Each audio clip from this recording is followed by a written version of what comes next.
आज बनवूया हिवाळा स्पेशल गोबीचा तंदुरी पराठा, जो एकदम भन्नाट लागतो चवीला। तर यासाठी एका बाउलमध्ये गोबीचे फ्लोरेट्स तोडून टाकायचे, त्यामध्ये गरम पाणी टाकून झाकून 5 ते 10 मिनिटांसाठी बाजूला ठेवायचं। 1.5 कप गरम दुधामध्ये अर्धा लिंबू पिळून मिक्स करून हे सुद्धा बाजूला ठेवून द्यायचं। एका परातमध्ये किंवा बाउलमध्ये 2 कप गव्हाचं पीठ घ्यायचं, त्यामध्ये चवीनुसार मीठ, 1 चम्मच पिठी साखर, 1 चम्मच बेकिंग पावडर आणि कर्डल झालेलं दूध टाकायचं। व्यवस्थित मस्त मळून घ्यायचं, चिकनं असं कणिक मळून घ्यायचं। वरून तेल लावून परत एकदा मळून घ्यायचं आणि बाजूला ठेवायचं।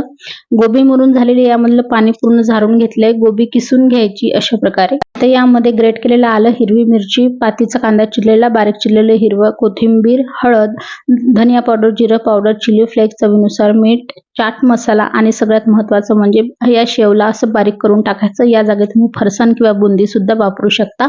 मिक्सर तयार झालाय। कणिक एकदा परत चॉपिंग बोर्डवर घेऊन अशी मोठी पोळी लाटायची, त्यावर तेल लावून घ्यायचं, थोडं पीठ डस्ट करायचं, अशा प्रकारे रोल करून घ्यायचं।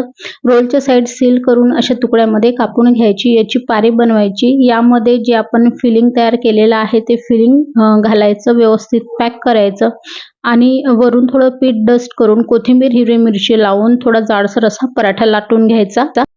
तव्यावर हा पराठा 30 ते 40% शेकून घेतल्यानंतर डायरेक्ट गॅसवर शेकायचा आणि तयार आहे गोबीचा पराठा, तंदुरी पराठा। करा आणि एन्जॉय करा।